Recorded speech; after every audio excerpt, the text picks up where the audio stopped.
జగిత్యాల జిల్లా ధర్మపురి నియోజకవర్గం గొలమపురి మండలం రాయపట్నం గ్రామంలోని లిఫ్టును మంగళవారం రోజున ప్రభుత్వ విప్ ఎమ్మెల్యే అడ్డూరి లక్ష్మణ్ కుమార్ మండల నాయకులతో రైతులతో కలిసి పరిశీలించారు. విద్యుత్ ట్రిప్ అయి ప్రతిసారి లిఫ్ట్ మోటార్లు ఆగిపోవడంతో కొంత ఇబ్బంది కలుగుతుందని రైతులు విప్ ఎమ్మెల్యే లక్ష్మణ్ కుమార్ దృష్టికి తీసుకెళ్లగా వెంటనే స్పందించి జిల్లా విద్యుత్ అధికారులతో మాట్లాడి అట్టి సమస్యను పరిష్కరించాలని సూచించారు. అనంతరం లిఫ్ట్లో నిర్వహణ సక్రమంగా ఉండే విధంగా ఇరిగేషన్ అధికారులు చర్యలు తీసుకోవాలని, రైతులు సాగునీటి విషయంలో ఎక్కడ ఇబ్బందులు కలగకుండా చూడాలని తెలిపారు. ఈ కార్యక్రమంలో మండల కాంగ్రెస్ పార్టీ నాయకులు, కార్యకర్తలు, పార్టీ శ్రేణులు తదితరులు పాల్గొన్నారు.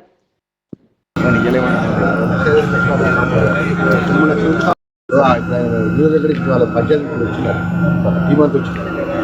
వస్తే నువ్వు మీ దగ్గరకు వస్తాను కాగానే ఇప్పుడు ఎమ్మెల్యే గారు అక్కడికి చెప్పిండు. ఇక్కడికి పోయిండు. రైతులు మొత్తం మంది కలిసి రైతులకు సంబంధించిన రైతుల డబ్బులు కొనుక్కున్న బయట ఇంటికి కూడా పెట్టుకున్నారు. సాయంత్రం కల్లా వాళ్ళకి అప్ప చెప్పండి.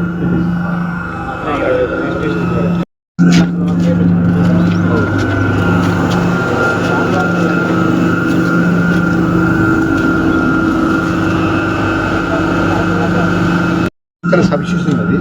ఆ సబ్స్టేషన్ సంబంధించినటువంటి ఏదైతే కరెంట్ ప్రాబ్లం ఉందో అది కూడా ఐతో డీజల్ కోఆర్డినేషన్ చేసుకొని రైతులకు ఇబ్బంది కాకుండా కరెంట్ క్లియర్గా లిఫ్ట్ ఎంత అయితే అవసరం ఉందో అంతమంది కరెంట్ వచ్చేటట్టు ఇంకా అడిషనల్గా కరెంటు పోవడం వల్ల అది కరెంట్పై ఇబ్బంది ఇక్కడ బంద్ చేయాలి. ఇలా హ్యాండిల్ సంబంధించిన పవర్కి సంబంధించిన ప్రాబ్లమ్స్ ఏమున్నా రెక్టిఫై చేయమని ఇక్కడ లిఫ్ట్ కాడికి వచ్చినాడు. పొద్దున్న లక్షన్నర 100 మంది రైతులు అన్నారు.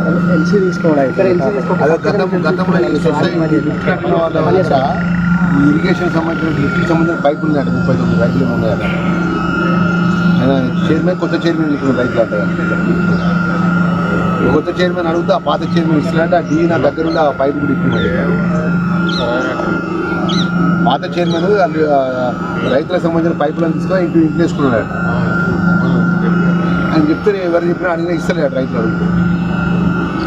మీరు ఆ మీ డీని పోయి ఆ డైరెక్ట్ ఇవ్వను. నేను ఎస్ఐ గారు కూడా చెప్పిన మీ డీ కూడా సాయంత్రం ఇమీడియట్గా ఆ పైపులు ఇచ్చి ఆ రైతులకు ఆ పైపు ఇవ్వమని చెప్పండి. అది